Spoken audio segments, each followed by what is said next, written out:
Don't touch me. The words cut through the hospital lobby like cold air, sharp enough to make a few heads turn even before anyone saw what had happened. Daniel Whitmore stood near the reception desk, his tailored charcoal suit catching the sterile overhead lights, his jaw tight, his breath uneven, the faint scent of antiseptic and polished tile hanging heavy around him. In front of him stood a man who hadn't moved, not even an inch. Marcus Reed. He was still, almost unnaturally so, like someone who had learned long ago that reacting too quickly could cost more than silence ever would. His hands rested loosely at his sides, one of them brushing lightly against the edge of a small oxygen tank beside him. The soft hiss of it was steady, rhythmic, the only sound that didn't belong to the rising tension in the room. Next to him, a little girl no older than 8 sat in a wheelchair, a thin blanket draped over her legs despite the warm California afternoon outside.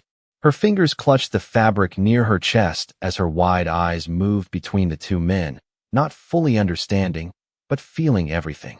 The fluorescent lights above flickered once, humming faintly, casting a pale glow across Marcus's face. He didn't look angry. He didn't look afraid. If anything, he looked tired. The kind of tired that lived in the bones, not just the eyes. Daniel exhaled sharply, running a hand through his perfectly styled hair, as if brushing away the moment itself. "You people need to learn boundaries," he muttered under his breath, loud enough for those nearby to hear, but quiet enough to pretend it wasn't meant for anyone in particular. A nurse paused mid-step across the lobby, her clipboard pressed to her chest, uncertain whether to intervene or keep walking. Somewhere down the hall, a monitor beeped steadily, each pulse echoing faintly through the open corridor like a ticking clock. Marcus finally moved, but only slightly.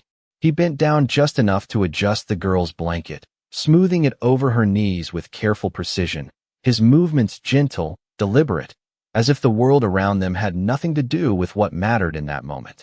The girl looked up at him, her breathing shallow but steady, and for a second, the tension cracked just enough to let something softer through. Marcus gave her a small nod, almost a promise. Then he straightened again, meeting Daniel's gaze, not with defiance, not with submission, but with something far more unsettling, calm certainty. Daniel shifted his weight, clearly expecting a reaction, a raised voice, anything that would justify the frustration building inside him. But none came. Just silence. Thick, uncomfortable, unyielding. The kind of silence that forces people to confront themselves. A few feet away, the glass door slid open with a quiet mechanical sigh, letting in a wash of golden afternoon light that stretched across the polished floor and reached Marcus's shoes. Dust particles drifted in that beam, slow and weightless, as if time itself had paused to watch what would happen next. Marcus reached into the inside pocket of his worn jacket and pulled out a folded piece of paper, edges slightly creased, like it had been carried for a long time. He didn't hand it over yet. He just held it there, between two fingers, steady, waiting. Daniel's eyes flicked down to it for the briefest moment, then back up, irritation still etched across his face. But something else had begun to surface beneath it. Something uncertain. The air shifted. Not loudly, not dramatically, just enough to be felt. The paper did not shake in Marcus Reed's hand, even as the air around them grew heavier, as if the entire lobby had begun to breathe more slowly, more carefully, unwilling to disturb whatever unseen line had just been crossed. Daniel Whitmore stared at it for a moment longer than he intended, his eyes narrowing slightly, trying to place its significance, trying to convince himself it meant nothing at all. He had seen documents his entire life, contracts worth millions, reports that could shift entire markets. But something about the way this one was held, quiet and unannounced, unsettled him in a way he could not immediately explain. Behind him, the distant murmur of hospital staff continued, hushed voices blending with the soft roll of a gurney somewhere down the corridor, wheels clicking faintly against the polished floor. Time moved, but slower now, stretched thin between seconds. Marcus finally spoke, his voice low, steady, carrying just enough to reach Daniel, without demanding attention from anyone else. "She has been waiting for 3 hours, he said, nodding slightly toward the girl beside him. His tone was not accusing. It was not defensive. It was simply factual, like reading a line from a chart. Daniel blinked once, caught off guard not by the words, but by the calm behind them. He glanced down at the girl again, noticing details he had not allowed himself to see before. The faint shadows beneath her eyes, the thin tubing resting beneath her nose, the way her small chest rose and fell with careful effort, as if every breath had to be negotiated. Something tightened briefly in his chest, but he pushed it aside, straightening his posture, returning to the version of himself that always knew exactly how to respond. "Then you should speak to the front desk like everyone else," he replied, his voice clipped, controlled, but lacking the sharpness it held moments ago. Marcus did not move closer. He did not step back. He simply lifted the folded paper slightly, enough for Daniel to see the edge of a printed seal pressed faintly into the page. It caught the overhead light for a fraction of a second, just long enough to register. Daniel's gaze flickered again, this time slower, more deliberate. Across the lobby, the automatic doors opened once more, letting in another wash of sunlight that stretched farther this time, touching the base of the reception desk, illuminating the faint scuff marks left by years of hurried footsteps. A nurse approached cautiously, her steps measured, her eyes shifting between the two men. "Sir, is everything all right here?" she asked, her voice gentle but alert, trained to diffuse tension before it escalated. Daniel inhaled, ready to answer, ready to reclaim control of the moment. But Marcus spoke first, just barely above a whisper. "We are waiting for Dr. Harris." The name landed softly, but it changed something. The nurse's expression shifted almost instantly, her posture straightening, her attention sharpening in a way that did not go unnoticed.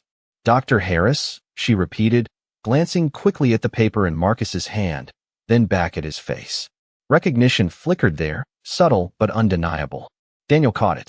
Of course he did. He missed very little. His eyes moved between them now, slower, more calculating, the certainty he had walked in with beginning to fracture at the edges. "You know him?"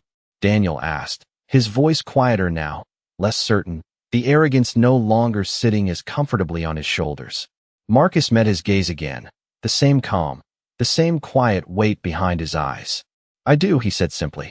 No explanation, no elaboration, just truth, placed carefully between them like something that did not need to be proven. The girl shifted slightly in her chair, her small hand reaching out to touch Marcus's sleeve, grounding him, or maybe grounding herself. He glanced down at her for a brief second, and in that moment, something softer passed across his face, something human and unguarded, before it settled back into stillness. Daniel noticed that too, though he could not have said why it mattered. Somewhere down the hall, a set of doors swung open with a quiet thud, and hurried footsteps approached, fast, purposeful. The nurse turned her head first, her expression changing again, this time with urgency. Daniel followed her gaze, his breath catching just slightly as a figure in a white coat moved quickly toward them, calling out before even reaching the lobby. "Where is he?" the doctor asked, scanning the room, his eyes landing not on Daniel, but directly on Marcus. And in that instant, the balance shifted. Dr. Harris did not slow down as he crossed the lobby, his white coat shifting with each urgent step, the soft rubber soles of his shoes barely making a sound against the polished floor, yet somehow commanding the attention of everyone in the space. His eyes locked onto Marcus Reed with immediate recognition, not hesitation, not confusion, but certainty, the kind reserved for someone expected, someone important. "Mr. Reed," he said, slightly out of breath as he reached him, his voice lowering in tone, carrying both urgency and respect. Daniel Whitmore felt something shift in his chest again, sharper this time, harder to ignore, as if the ground beneath his certainty had just tilted by a few degrees. He turned his head slowly, watching the interaction unfold, trying to reconcile the image in front of him with the assumption he had made just moments ago. Marcus inclined his head slightly, acknowledging the doctor without stepping forward, without asserting himself, as if he had no need to. "Doctor," he replied calmly. No rush, no anxiety, just presence.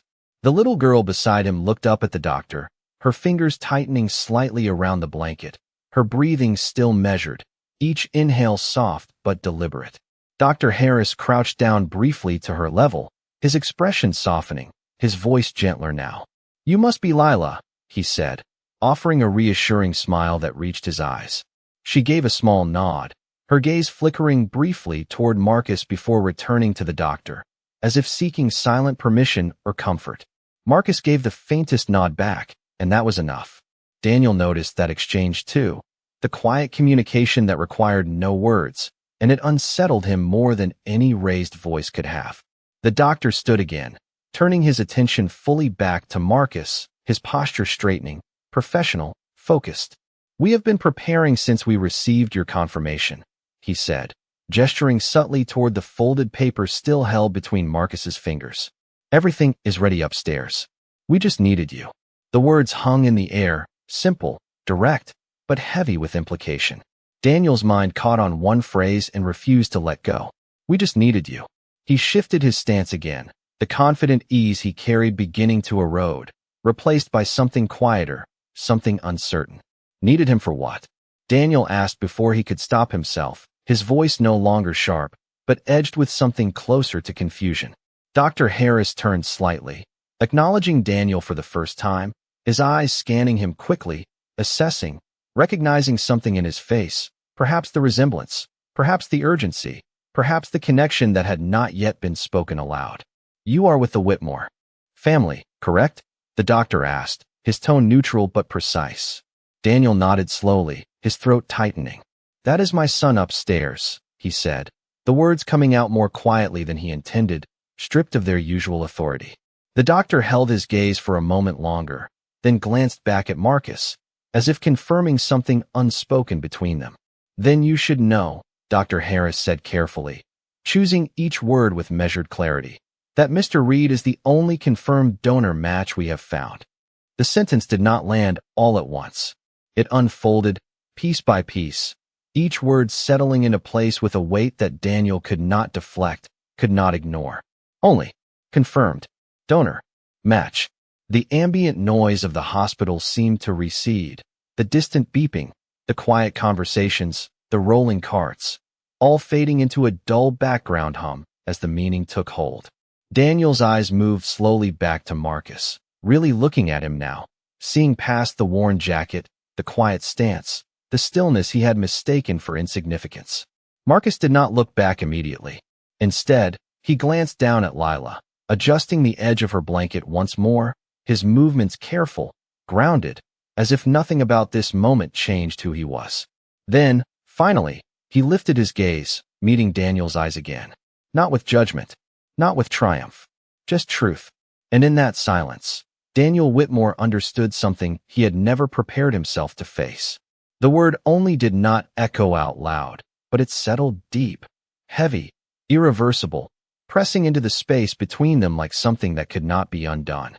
Daniel Whitmore stood still, his fingers slowly curling inward at his sides, as if his body was trying to catch up with what his mind had just realized. The polished confidence that once defined him now felt distant, like something he had left behind without noticing. "You are saying," he began, but the sentence did not finish. It did not need to. Dr. Harris gave a small, confirming nod, his expression professional but no longer detached. "We ran every available registry," the doctor said calmly, his voice steady, grounded in fact rather than emotion. "National, international, private databases. Your son's condition requires a very specific match. Mr. Reed is the only one who meets all the criteria." Each word landed with quiet precision, leaving no room for misunderstanding.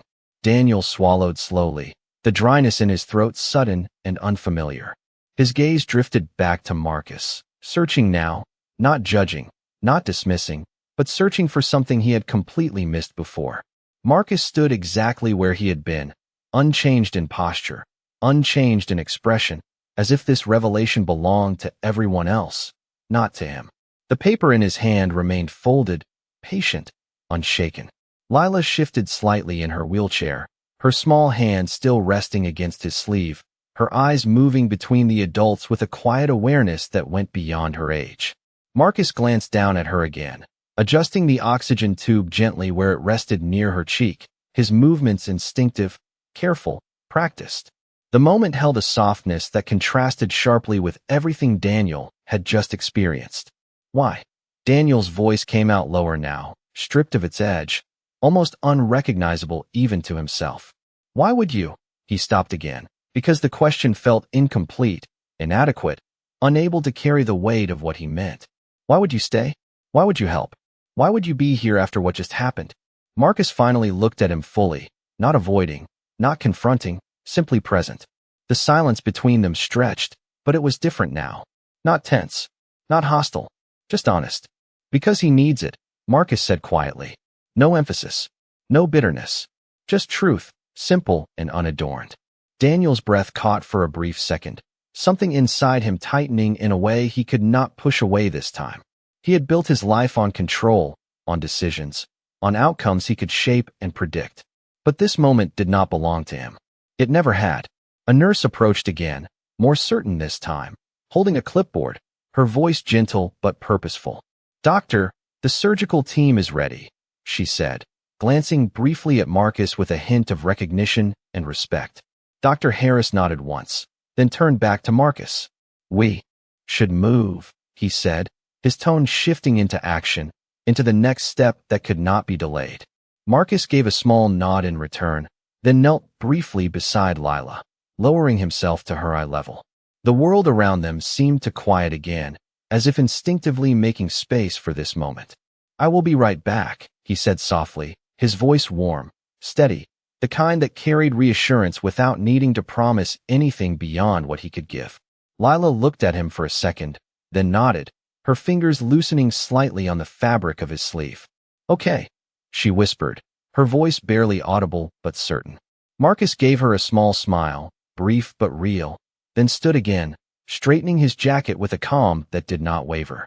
As he turned to follow Dr. Harris, he passed by Daniel, close enough that the faint scent of rain and worn fabric replaced the sterile sharpness of the hospital air for just a moment. Daniel did not move. He could not. Words gathered somewhere in his chest, heavy, urgent, but they did not reach his mouth in time. Marcus did not pause. He did not look back. He simply walked forward, steady, composed, carrying with him something far greater than the moment Daniel had tried to define. And as the doors to the restricted wing opened with a soft mechanical click, Daniel Whitmore stood in the fading light of the lobby, finally understanding the weight of silence he had mistaken for weakness. The doors closed behind Marcus with a soft, final sound that seemed louder than it should have been, sealing him into a world Daniel Whitmore could not follow, not with authority, not with money, not with anything he had relied on his entire life. The red light above the surgical wing flickered on, steady and unforgiving, casting a muted glow across the hallway that stretched out before him like something he could not cross. Daniel remained where he was for a moment longer, staring at that door as if it might open again, as if Marcus might walk back out and give him a second chance to say something different, something better, something worthy of the moment he had just been given. But it did not open. It stayed closed. And the silence that followed was not empty. It was full, heavy with everything left unsaid. Behind him, the hospital continued to move, nurses walking past with quiet urgency, distant voices calling out room numbers, the steady rhythm of machines marking time in a way that felt more real now than it ever had before. Daniel turned slowly, his steps unsteady in a way that had nothing to do with physical balance. He walked back toward the waiting area, each footstep softer than the last, as if even the floor demanded a different kind of respect now. The leather chairs in the corner sat untouched, their surfaces smooth and cold under the dim overhead lights. He lowered himself into one, the weight of his body settling heavily, his hands finally coming together in front of him, fingers interlacing, then tightening. Across from him, Lila remained in her wheelchair, the oxygen tank still releasing its quiet, steady hiss, her eyes fixed on the same closed door. She did not cry. She did not speak. She simply waited, her small frame still, her breathing measured, as if she had learned patience in ways most people never had to. Daniel watched her for a moment, really watched her, seeing not just a child in a hospital, but someone who had already endured more than he had ever taken the time to understand. He leaned forward slightly, his elbows resting on his knees, his voice lower now, careful, uncertain. "Does he always do that?" he asked, not even sure if the question made sense. Lila turned her head slowly toward him, her eyes calm, steady, far older than her years. "Do what?" she asked softly. Daniel hesitated, searching for the right words, something that could explain what he had just witnessed, but nothing felt accurate enough. "Show up, like that," he said finally, the sentence incomplete but honest. Lila looked back toward the door, her fingers lightly gripping the edge of her blanket. "He does not leave people," she said quietly. The simplicity of it landed harder than anything Dr. Harris had said. Daniel exhaled slowly, his gaze dropping to his hands, noticing for the first time the faint tremor in his fingers. He pressed them together, trying to steady them, but the feeling did not go away. It was not fear. It was not anger. It was something deeper, something closer to recognition. Minutes passed, or maybe longer. Time had begun to lose its structure, stretching between the soft beeps of distant monitors and the quiet footsteps echoing down the hall. A nurse approached again, this time with a cup of water, placing it gently on the table beside Daniel without a word. He nodded slightly in thanks, though he did not reach for it. His attention remained fixed on that door, on the space beyond it where everything that mattered now was happening without him. He had spent years controlling outcomes, directing conversations, shaping rooms to his will. But here, in this place, under these lights, he was no longer the center of anything. He was simply a father waiting, dependent on a man he had not even taken the time to see. And across from him, a little girl sat quietly, her presence a quiet reminder that some people carry strength not in their voice, but in their choice to stay. The red light above the surgical doors did not flicker, did not dim, did not offer any sign of progress or delay. It simply stayed on, constant and indifferent, marking time in a way that felt heavier with every passing second. Daniel Whitmore leaned back into the leather chair, his posture no longer rigid, no longer composed, his shoulders lowered, as if something invisible had been taken off them and replaced with something far more difficult to carry. The quiet hum of the hospital filled the space around him, blending with the faint hiss of Lila's oxygen tank, creating a rhythm that was almost hypnotic, almost grounding, if not for the thoughts pressing against his mind. He ran his hand slowly across his face, pausing at his jaw, as if remembering something he wished he could undo, something that had already settled into the past without asking permission. Across from him, Lila shifted slightly in her seat, adjusting the blanket over her legs with small, careful movements, the kind that came from habit rather than instruction. Her eyes remained on the door, unwavering, patient, as if she understood that waiting was not passive, but active, something you chose to do. Even when it was difficult, Daniel watched her again, longer this time, noticing the way she held herself, the quiet strength in her stillness, the absence of complaint. "Does it hurt?" he asked softly, the question leaving him before he had time to filter it. Lila turned her head toward him, her expression calm, almost thoughtful. "Sometimes," she said, her voice gentle, matter of fact. "But not when he is here." Daniel felt that answer more than he heard it. It settled somewhere deep, somewhere uncomfortable, somewhere honest. He nodded slowly, though he was not sure what he was agreeing with, only that something about it felt undeniable. The overhead lights buzzed faintly, casting a steady glow that flattened shadows and softened edges, making everything look clearer and yet somehow more exposed. A clock on the far wall ticked quietly, each second marking distance, not just in time, but in understanding. Daniel leaned forward again, resting his elbows on his knees, his hands clasped loosely now, no longer tight, no longer controlled. "How long have you known him?" he asked after a moment, his voice steady but lower than before, as if he had learned something about speaking in this place. Lila thought for a second, her gaze drifting upward, searching her memory. "A long time," she said finally. "He was there when I got sick." She paused, her fingers brushing lightly against the edge of the oxygen tube, adjusting it with familiarity. "He stayed when other people left." The words were simple, but they carried weight, the kind that did not need explanation. Daniel inhaled slowly, the air feeling different now, heavier, more deliberate. He looked down at the floor, at the faint reflections of light stretching across the tiles, and for the first time in a long time, he did not have an answer ready, did not have a response that could shape the moment into something manageable. Minutes passed again, or maybe longer. The rhythm of the hospital continued around them, steady, unchanging, as if reminding them that life moved forward regardless of who was ready for it. A nurse walked by quietly, her shoes making soft, measured sounds, her presence calm but purposeful. Somewhere in the distance, a door opened and closed, followed by the low murmur of voices that quickly faded. Daniel exhaled slowly, lifting his head just enough to look at the surgical doors again. They had not changed. They had not moved. But something inside him had. Not loudly, not dramatically, just enough to be felt. And as he sat there, surrounded by quiet machines, soft light, and the steady patience of a child who had already learned too much about waiting, Daniel Whitmore began to understand that strength did not always speak, did not always demand to be seen. But when it did reveal itself, it left no room for who he used to be. The red light above the surgical door stayed on for what felt like hours, unwavering, indifferent, until finally, without warning, it clicked off. The change was subtle, almost silent, but it shifted the entire atmosphere of the hallway in an instant. Daniel Whitmore straightened in his chair, his body reacting before his mind could fully process it, his eyes fixed on the doors as they slowly parted with a soft mechanical sound. The corridor beyond was bright, almost too bright, white light spilling outward and stretching across the floor toward him. Footsteps followed, measured, purposeful, and then Dr. Harris appeared, removing his surgical cap as he walked, his expression calm but carrying the weight of what had just passed. Daniel stood immediately, the movement abrupt, unpracticed, his hands hovering at his sides as if unsure where they belonged. "Doctor," he said, his voice tight, controlled but fragile at the edges. Dr. Harris met his gaze, holding it for a brief moment before nodding once.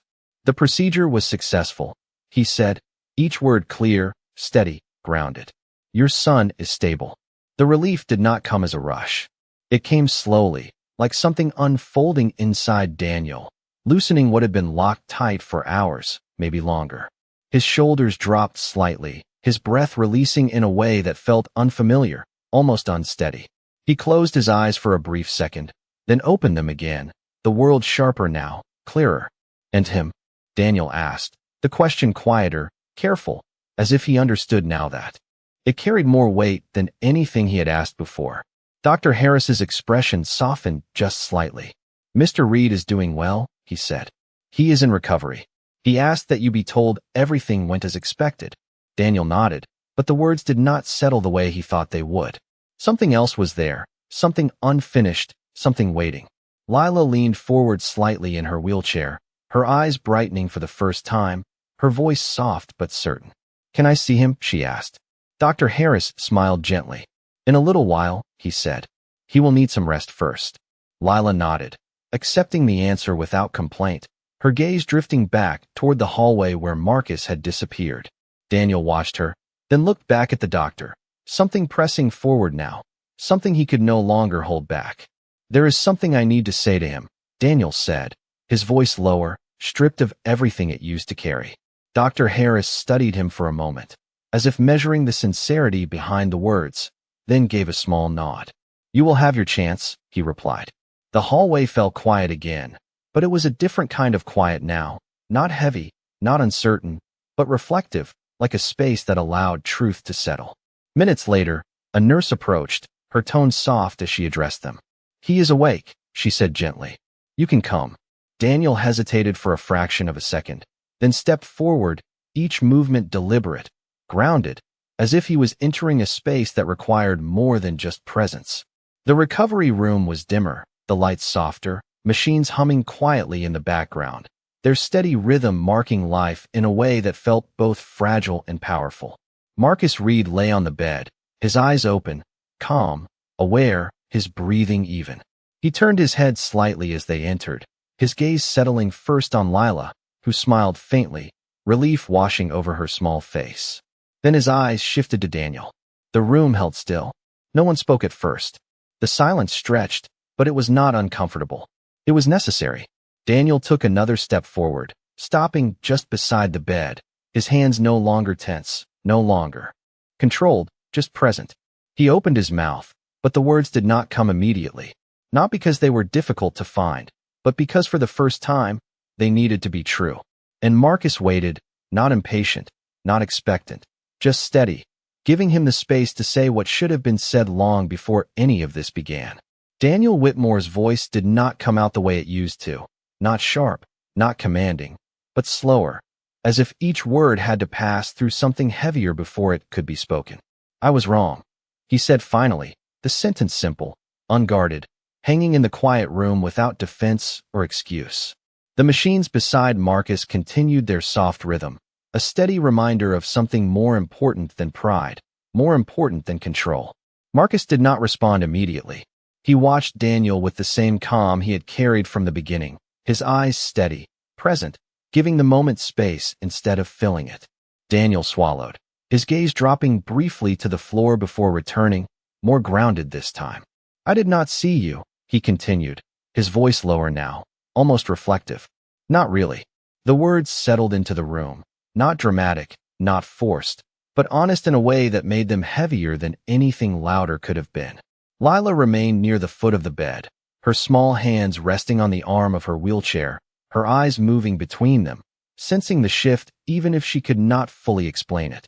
Marcus inhaled slowly, the movement subtle but visible, then let it out just as evenly.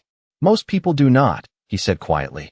There was no bitterness in it, no accusation, just a truth shaped by experience, delivered without weight beyond what it already carried. Daniel nodded once, absorbing it, not resisting it this time. "You stayed anyway," he said, almost to himself, the realization still settling into place. Marcus's gaze shifted briefly toward Lila, then back. "Some things matter more than being seen," he replied. The simplicity of it landed deeper than anything else. Daniel exhaled slowly, his shoulders lowering further, the last of his earlier tension dissolving into something quieter, something more honest. He stepped a little closer, stopping just beside the bed, careful now, aware in a way he had not been before. "Thank you," he said, the words steady, clear, not rushed, not forced. "For my son." Marcus gave a small nod, acknowledging the gratitude without taking ownership of it, as if what he had done did not belong to him alone, but to something larger, something that did not need recognition to exist. The room fell into a softer silence, one that did not press, did not demand, but allowed everything that had been said to settle naturally. A nurse entered quietly, checking the monitors with practiced ease, her movements gentle, respectful of the space that had formed. Daniel stepped back slightly to give her room, his eyes still returning to Marcus, not out of obligation, but because he understood now that this moment would stay with him long after he left this place. Lila reached out and gently touched Marcus's hand, her fingers small against his, grounding, present. He looked at her and gave a faint smile, one that carried warmth without effort. Daniel noticed it, and something inside him shifted again, not sharply this time, but steadily, like something being rebuilt rather than broken. He turned slightly, glancing toward the doorway, then back at Marcus, as if there was more he wanted to say, but understood that words were no longer the most important thing. For the first time, he allowed the silence to remain. And in that silence, there was no distance left between them, only the quiet understanding that some moments do not need to be explained, only honored. The hospital corridor felt different when Daniel Whitmore stepped out of the recovery room, as if the air itself had shifted, lighter in some places, heavier in others, carrying with it something that could not be seen, but could be felt in every quiet step he took. The overhead lights hummed softly, casting long reflections across the polished floor, and for the first time since he had arrived, Daniel did not rush past them, did not treat the space like something to move through, but something to exist within. Behind him, the door to Marcus Reed's room closed gently, the faint click echoing just enough to mark the moment as complete, yet not final. He paused in the hallway, his hand resting briefly against the cool surface of the wall, grounding himself in something real, something steady. Down the corridor, a nurse guided a patient slowly toward another room, their footsteps measured, patient, unhurried, and Daniel watched them for a second longer than necessary, noticing the care in each movement, the quiet intention behind something that once would have seemed insignificant to him. He exhaled slowly, the breath deeper than before, as if his body was finally catching up to everything his mind had been forced to understand. When he returned to the waiting area, Lila was still there, her wheelchair positioned near the window now, where late afternoon sunlight filtered through the glass in soft golden lines, warming the edges of the room. The oxygen tank beside her continued its gentle rhythm, but her expression had changed, lighter, calmer, as if the weight she had been carrying had shifted just enough to let something brighter through. She looked up as Daniel approached, her eyes steady, curious in a quiet way. He stopped a few feet from her, not too close, not distant either, simply present. "He is resting," Daniel said, his voice softer now, more measured, as if each word had learned to carry meaning instead of force. Lila nodded once, her fingers brushing lightly against the blanket in her lap. "He always does that after," she said, her tone simple, familiar, like something she had seen before, something she trusted without question. Daniel gave a faint nod in return, his gaze drifting briefly to the sunlight stretching across the floor, then back to her. "You were right," he said after a moment. "He does not leave people." The words settled gently between them, not heavy, not forced, just true. Lila did not respond right away. She just looked at him, then out the window, where the sky had begun to soften into evening, colors blending slowly as the day moved forward without pause. Somewhere behind them, a monitor beeped steadily, a quiet reminder that life continued in small, consistent rhythms. Daniel reached into his pocket, pulling out his phone, then paused, his thumb hovering over the screen before lowering it again. For once, there was nothing he needed to call, nothing he needed to fix, nothing he could control. He slipped the phone back into his pocket, the motion small but deliberate. A few minutes later, Dr. Harris passed through the waiting area, offering a brief nod in Daniel's direction, a silent